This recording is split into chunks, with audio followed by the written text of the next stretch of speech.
Hello champions. तो स्वागत है आप सभी का ओनली सिलेक्शन वर्ड में। और आज हम बात करेंगे कि इफ एग्जाम जो है वो 2 जुलाई को होता है तो अदर एग्जाम्स के साथ आपको किस तरीके से कंपेयर करना है, और ये मान के कि एपीएफसी और ईओ आपके दोनों ही एक डेट पे हों और वो डेट 2 जुलाई हो, अभी जो चल रहा है वो अगर सच हो तो आपकी स्ट्रेटजी किस तरीके से होनी चाहिए। आप लोग पूछ रहे हैं कि सर सिविल सर्विसेज प्रीलिम्स के साथ कैसे मैनेज करना है, काफी सारे फोन भी आ चुके हैं अभी तक। और ईओ को अगर आपको मैनेज करना है तो वो किस तरीके से एसएससी सीजीएल के साथ या एसएसए के साथ या और कोई आपका बैंकिंग का एग्जाम है उसके साथ हो सकता है। अभी अगर आपकी ज्वाइनिंग है किसी एग्जाम की, ज्वाइन आप करने जा रहे हैं, तो उस चीज में कैसे मैनेज करेंगे। ठीक है, तो ये सारे क्वेश्चंस आपके हैं तो इनके बारे में हम बात करेंगे। सबसे पहले जो सबसे ज्यादा क्वेश्चन पूछा गया है कि सर प्रीलिम्स के साथ इसको कैसे मैनेज करेंगे, तो पहले भी मैंने कहा था कि 28 मई को अगर आपका प्रीलिम्स है और आपकी बहुत अच्छी तैयारी है तो आप प्रीलिम्स पे फोकस कीजिए और उसके बाद में जो टाइम बचेगा उसमें लेबर लॉ में आप आइएगा। लेकिन अब क्योंकि अगर 28 मई के बाद में एक महीना ही बचेगा तो क्या उस टाइम पीरियड में तैयारी हो सकती है, जो स्पेशल पार्ट है उसकी भी, और अब किस पे फोकस करना चाहिए। तो देखिए, जब टाइम कम होता है तो बहुत सारी चीजें हमको चेंज करनी पड़ती हैं, स्ट्रेटजी में चेंज करना पड़ता है। तो मैं यही आपसे बोलूंगा कि सेल्फ एनालाइज करने की यहाँ पे जरूरत है, क्या आपकी मेंस की अच्छी तैयारी है। क्योंकि काफी जो कॉल्स आए उन्होंने ही मुझे बताया कि सर अगर मेरा प्रीलिम्स में होता भी है या नहीं होता है, दोनों ही कंडीशन में, अगर प्रीलिम्स में होता है तो मुझे मेंस की तैयारी करनी होगी, तब भी मेरे पास टाइम नहीं होगा एपीएफसी के लिए। अगर मेरा प्रीलिम्स में नहीं होता है तो फिर मेरे पास टाइम कम बचेगा, तो क्यों ना मैं आज से एपीएफसी के लिए फोकस हो जाऊं। तो अगर आपकी मेंस की तैयारी अच्छी नहीं है, ठीक है, या फिर पहले आपने कभी प्री क्लियर नहीं किया या आपको अनुभव नहीं है मैथ्स का, मेंस का, ठीक है, और आप अभी डायलेमा में हैं, तो मैं ये सजेस्ट करूंगा कि सेल्फ एनालिसिस कर लीजिए। क्योंकि प्रीलिम्स के बाद में भी मेंस की तैयारी कोई प्रीलिम्स के बाद चालू नहीं होती है, पहले से ही आप उस चीज के लिए वेल वर्स्ड होने चाहिए जो आपका मेंस में आपने सेलेक्ट किया है। ठीक है, तो अगर आज आपकी वो तैयारी नहीं है, आपको नहीं लग रहा है, ठीक है, तो फिर एपीएफसी पे फोकस हो जाना एक अच्छा उस चुनाव रहेगा उस जगह पे। क्योंकि ये ध्यान रखिए कि एपीएफसी में एक ही पेपर है, वो डिसाइडर है, ठीक है, वो क्वालिफायर नहीं है, वो डिसाइडर है। तो वो आपको डायरेक्टली जॉब दे सकता है। प्रीलिम्स के बाद आपका मेंस होगा, मेंस के बाद वहां पर इंटरव्यू होगा, लंबा प्रोसीजर है, ठीक है। और अगर आप पूरे प्रोसीजर के लिए सिक्योर नहीं है, श्योर नहीं समझते अपने आप को, तो एपीएफसी में फोकस हो जाना चाहिए। या फिर एक बात आती है इंटरेस्ट की। पहला पॉइंट होता है तैयारी, दूसरा पॉइंट होता है इंटरेस्ट।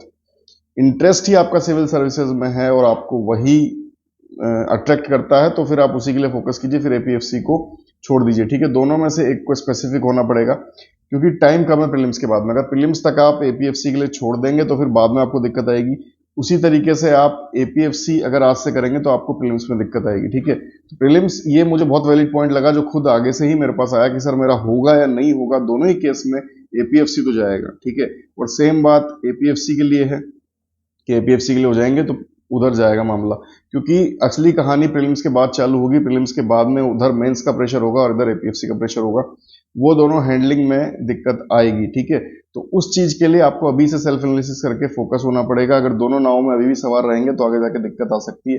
इसलिए अभी से सेल्फ एनालिसिस करके आपको ये चीज संभालनी होगी कि प्रीलिम्स में हो या नहीं हो, दोनों ही कंडीशन में आगे का रास्ता वहां से क्या रहने वाला है और आपको क्या लगता है एक महीने में अगर आप कर सकते हैं तो उसके लिए जाइएगा, वरना अभी से आपको स्पेसिफिक होना पड़ेगा। अब बात करते हैं अदर एग्जाम्स की। अगर ईओ के साथ आप एसएससी लेके चल रहे हैं, एसएससी सीजीएल या फिर एसएसए लेके चल रहे हैं, तो ये ध्यान दीजिए कि ये सारे एग्जाम लगभग एक ही साथ होने वाले हैं। ठीक है, तो आपकी तैयारी एक जैसी होनी चाहिए। साथ में अगर आप ईओ और एपीएफसी दोनों लेके चल रहे हैं, ठीक है, तो आप दोनों की कॉम्प्रिहेंसिव तैयारी कर रहे होंगे और उस कॉम्प्रिहेंसिव तैयारी के अलावा फिर आपको कुछ बचता नहीं है कुछ और करने का। उसके साथ आप सिविल सर्विसेज नहीं उठा सकते, ठीक है, उसके साथ आप नीचे के एग्जाम उठा सकते हैं, मतलब जिनका सिलेबस इतना ज्यादा वास्ट नहीं है, उसके साथ आप एसएसए उठा सकते हैं, उसके साथ आप सीजीएल उठा सकते हैं। अब सीजीएल की अगर हम बात करें, एसएसए की बात करें, तो उसको आपको किस तरीके से लेके चलना चाहिए। तो देखिए, आज आपकी तैयारी जिस लेवल की है, ठीक है, क्योंकि अगर हम बात करें मेनली टॉपिक्स क्या हैं, मेनली टॉपिक्स हैं history, economy, English, maths, labour laws, current affairs, यही मेन टॉपिक है। ठीक है, बाकी English, computer, miscellaneous, general science, ये छोटी छोटी चीजें जो सब जगह आते हैं। तो लेबर लॉ ही एक पोर्शन निकल के आता है जो बड़ा होता है, ठीक है, और वो अलग है, बाकी सब चीजें एक जैसी हैं। तो सीजीएल के लिए अगर आप 2022 के मेंस में थे, आपकी तैयारी अच्छी है, तो अभी आप उसको ब्रेक करके पूरा पूरा एपीएफओ पे फोकस कर सकते हैं, ठीक है, चाहे वो एपीएफसी हो चाहे ईओ हो। अगर आपकी तैयारी बहुत अच्छी नहीं है अभी एसएससी के हिसाब से, 2022 के मेंस में आप नहीं थे, प्री में डिस्क्वालीफाई हो गए थे, या फिर यहाँ आपको 2023 का टारगेट है और आपको लेके चल रहा है, आपकी तैयारी अच्छी नहीं है, तो अभी आपको फोकस करना पड़ेगा एसएससी पे। अगर वो भी जुलाई में होता है, सारे पेपर एक ही साथ होते हैं, तो जिनकी तैयारी अभी अच्छी है उनको तो मैं यही सजेस्ट करूंगा कि वो अभी उसको ब्रेक दें और उसको उठाएं आप। मई जून के आसपास आपकी तैयारी जिस तरीके की है, अगर आप एक महीने में कर सकते हैं प्रीलिम्स के हिसाब से, तो जून में उठाइए, अगर आप 2 महीने में कर सकते हैं मई में उठाइए, लेकिन अभी के लिए उसको ब्रेक दे दीजिए। अभी ईपीएफओ पे फोकस हो जाइए पूरी तरीके से, उसको जितना कर सकते हैं अगले 1 से 2 महीने में उतना कवर करने की कोशिश कीजिए, उसके बाद में फिर दूसरे पे आइएगा, क्योंकि सिलेबस लगभग ओवरलैपिंग है, आप पूरी चीजें कर पाएंगे अगर आप ओनली ईओ के लिए ही पढ़ रहे हैं। लेकिन अगर आप ओनली स्पेसिफिक चले जाएंगे एसएससी सीजीएल के लिए, एसएससी के लिए, तो फिर इधर नहीं आ सकते, तो कॉम्प्रिहेंसिव तैयारी आपको लेके चलनी पड़ेगी, ठीक है। और जो स्पेसिफिक है एसएससी के लिए, एसएससी के लिए, उनको तो दिक्कत है ही नहीं, लेकिन अगर आप एपीएफसी ईओ के साथ लेके चल रहे हैं तो थोड़ा सा स्टेज वाइज जो मैंने बताया आपको ये सब चेंज करना होगा।